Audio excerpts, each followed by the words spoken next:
बच्चे थे। वो एक बड़ी कंपनी में काम करती थी। उसके ऑफिस जाने के बाद उसकी सास उसके बच्चों को संभाला करती, लेकिन रवीना को इसकी कोई कदर नहीं थी। एक दिन रवीना अपनी माँ से फ़ोन पर कहती है, मम्मी क्या बताऊं, मेरी सास तो बिल्कुल अच्छी नहीं है। वो समझती नहीं है कि मुझे कितना काम करना पड़ता है। एक तो ऑफिस तक का लंबा सफ़र और फिर 9 घंटे लगातार काम। बैठे बैठे तो मेरी पीठ अकड़ जाती है। खुद तो सारा दिन घर में मजे करती है, जब मन करा सोए, जब मन किया खाए। तभी उसकी सास वहाँ आ जाती है। अच्छा माँ, मैं बाद में आपको फ़ोन करती हूँ। जी मम्मी जी, कोई काम है क्या आपको? क्या हुआ? रवीना बहू, सारा दिन तो तू ऑफिस के मजे लेती है, लेकिन यहाँ ये बच्चे मुझे आराम भी नहीं करने देते। मेरी तो तबीयत खराब हो रही है। तो आपको लगता है कि मैं दफ्तर में मौज करती हूँ? आपको क्या समझाऊं, छोड़िए। माँ, काम करना भी ज़रूरी है।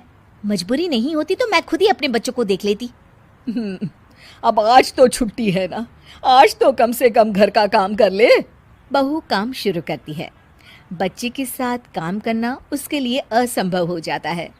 वो जाकर बच्चा सास को देती है और कहती है, मम्मी जी ज़रा बच्चा तो पकड़ लीजिए, मैं घर का काम कैसे करूं? जैसे मैं करती हूँ रोज बच्चे के साथ। तुझे बताऊं तो तू सोचती है कि कोई बड़ा काम तो है नहीं, बच्चा तो सोता रहता है। अब देख लिया। खैर, बस मैं यही तुझे समझाना चाहती थी। ला, बच्चा मुझे दे और काम कर। बहू मुंह बनाकर वहां से चली जाती है। वो मन में सोचती है, बात तो सही है, बच्चे के साथ घर का काम करना असंभव है। वो किसी तरह काम करती है और अगले दिन ऑफिस के लिए निकल जाती है। ऑफिस में उसकी सहेली उससे कहती है, यार तू तो बड़ी लकी है, तुझे तेरी सास खाना बना कर देती है, बच्चे भी देखती है और तुझे किसी बात की चिंता भी नहीं होने देती।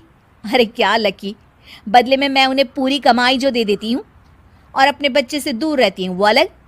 हर किसी को ना दूसरे की प्लेट में ज्यादा घी दिखता है। जा अपना काम कर। अरे फिर भी ये तो है, यहाँ हमारे बच्चे को मैं क्रैश में छोड़ती हूँ, हर पल डर लगा रहता है कि क्या कर रहा होगा। खैर चल, मुझे क्या। बहू घर आती है तो देखती है कि उसकी सास उसके बच्चे को बड़े ही प्यार से खिला रही होती है। वो माँ को देखकर खुश हो जाता है। बहू मन में सोचती है कि बात तो सही है, सासू माँ सारा दिन काम करती है, मैं ऑफिस से आकर भी काम नहीं करती हूँ। वो सास के पास जाती है और कहती है, माँ जी थक गई आप? और क्या, सारा दिन चक्कर घीनी की तरह पूरे घर में घूमती रहती हूँ और अब उम्र भी नहीं रही। लेकिन चल तू बता, क्या हुआ, कुछ काम है क्या? बहू कुछ नहीं कहती, मुस्कुराकर वहाँ से चली जाती है। लेकिन अगले दिन सुबह सुबह बहू सास से पहले उठकर उन्हें चाय देती है। अरे आज सूरज कहाँ से उगा है, तू पहले उठ गई।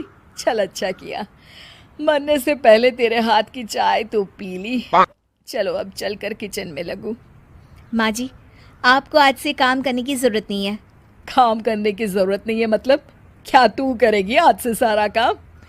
इतने अच्छे तो हमारे नसीब नहीं है भाई। नहीं माँ जी, मैं नहीं करूँगी, ना ही आप करेंगी, बल्कि ये करेगी।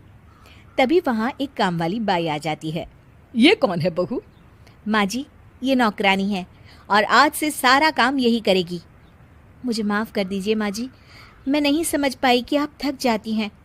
आज से आप सिर्फ आराम करिए और मुन्ने के साथ खेलिए। और सास बहू बच्चे के साथ खेलने लग जाते हैं।